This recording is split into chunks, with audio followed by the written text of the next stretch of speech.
ملک خداداد خان۔ ہمیں اماں جی اس وقت زہر لگتی جب وہ سردیوں میں زبردستی ہمارا سر دھوتی۔ لکس کیپی ریکسونا کس نے دیکھے تھے، کھجور مار کر صابن سے کپڑے بھی دھلتے تھے اور سر بھی آنکھوں میں صابن کاٹنے کی طرح چبھتا اور کان اماں کی ڈانٹ سے لال ہو جاتے۔ ہماری ذرا سی شرارت پر اماں آگ بگولا ہو جاتی اور کپڑے دھونے والا ڈنڈا اٹھا لیتی جسے ہم ڈمنی کہتے تھے، لیکن مارا کبھی نہیں۔ کبھی عین وقت پر دادی جان نے بچا لیا، کبھی بابا نے، اور کبھی ہم ہی بھاگ لیے۔ گاؤں کی رونقوں سے دور عین فصلوں کے بیچ ہمارا ڈیرا تھا۔ ڈیرے سے پگ ڈنڈی پکڑ کر گاؤں جانا اماں کا سب سے بڑا شاپنگ ٹور ہوا کرتا تھا، اور اس ٹور سے محروم رہ جانا ہماری سب سے بڑی بدنصیبی۔ اگر کبھی اماں اکیلے گاؤں چلی جاتی تو واپسی پر ہمیں مرونڈے سے بہلانے کی کوشش کرتی۔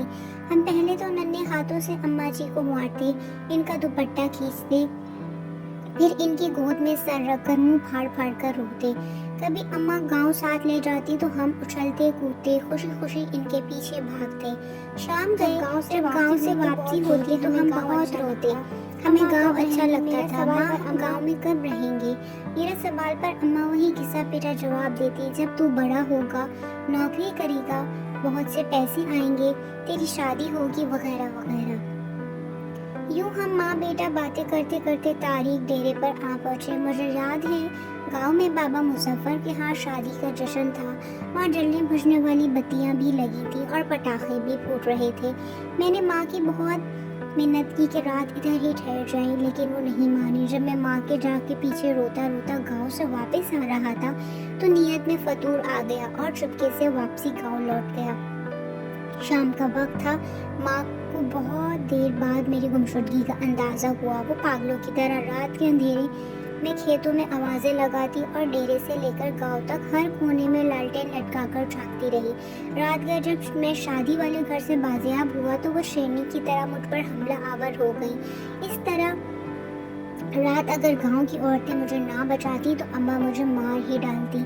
ایک بار ابو جی اپنے پیر صاحب کو ملنے سرگودا گئے تھے تو میں اس وقت 6 سال کا تھا۔ مجھے شدید بخار ہو گیا۔ اماں جی نے مجھے گرم چادر میں لپیٹ کر کندھے پر اٹھایا اور کھیتوں سے گزرتی 3 کلومیٹر دور گاؤں کے اڈے پر ڈاکٹر کو دکھانے لے گئی۔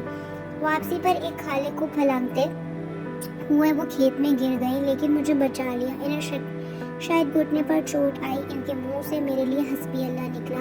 یہ واقعہ میری زندگی کی سب سے پرانی یادداشتوں میں سے ایک ہے۔ یقیناً وہ بڑی ہمت والی خاتون تھی اور آخری سانس تک محنت مشقت کی چکی پیستی رہی۔ پھر جانے میں کب بڑا ہو گیا اور اماں سے بہت دور چلا گیا۔ سال بھر بعد جب گھر آتا تو ماں گلے لگ کر خوب روتی، لیکن میں سب کے سامنے ہنستا رہتا۔ پھر رات کو جب سب سو جاتے چپکے سے ماں کے ساتھ جا کر لیٹ جاتا اور اس کی چادر میں منہ چھپا کر خوب روتا۔ ماں کھیت میں چارہ کاٹتی اور بہت بھاری پنڈ سر پر اٹھا کر ٹوکے کے سامنے آ پھینکتی۔ کبھی کبھی خود ہی ٹوکے میں چارہ ڈالتی اور خود ہی ٹوکا چلاتی۔ جب میں گھر ہوتا تھا تو مقدور بھر کر ان کا ہاتھ بانٹتا۔ جب میں ٹوکا چلاتے چلاتے تھک جاتا وہ سرگوشی میں پوچھتی، بات کروں تمہاری فلاں گھر میں؟ وہ جانتی تھی کہ میں پیدائشی عاشق ہوں اور ایسی باتوں میں میری بیٹری فل چارج ہو جاتی ہے۔ پھر ہم نے گاؤں میں گھر بنا لیا اور ماں نے اپنی پسند سے میری شادی کر دی۔ میں فیملی لے کر شہر چلا گیا اور ماں نے گاؤں میں اپنی الگ دنیا بسا لی۔ وہ میرے پہلے بیٹے کی پیدائش پر شہر بھی آئی۔ میں نے انہیں سمندر کی سیر بھی کرائی کہ لفٹن کے ساحل پر چائے پیتے ہوئے انہوں نے کہا، اس سمندر سے تو ہمارے ڈیرے کا چھپر زیادہ خوبصورت لگتا ہے۔ ماں بیمار ہوئی تو میں چھٹی پر ہی تھا۔ انہیں کئی دن تک بسکو پان کھلا کر سمجھتا رہا کہ معمولی پیٹ کا درد ہے، جلد افاقہ ہو جائے گا۔ پھر درد بڑھا اور شہر کے بڑے اسپتال لے گیا، جہاں ڈاکٹر نے بتایا کہ جگر کا کینسر آخری سٹیج پر ہے۔ خون کی فوری ضرورت محسوس ہوئی تو میں خود بلڈ بینک پر جا لیٹا۔ ماں کو پتہ چلا تو اس نے دکھ سے دیکھ کر کہا، کیوں دیا خون، خرید لاتا کہیں سے پاگل۔ میں بمشکل اتنا کہہ سکا، اماں خون کی چند بوندوں سے تو وہ قرض بھی ادا نہیں ہو سکتا جو آپ مجھے اٹھا کر گاؤں ڈاکٹر کے پاس لے کر گئی تھی، اور واپسی پر کھالے پھلانگتے ہوئے گر گئی۔ وہ کھلکھلا کر ہنسی تو میں نے کہا، اماں مجھے معاف کر دینا، میں تیری خدمت نہ کر سکا۔ میرا خیال ہے کہ میں نے شاید اپنی ماں کی خدمت کی ہوگی۔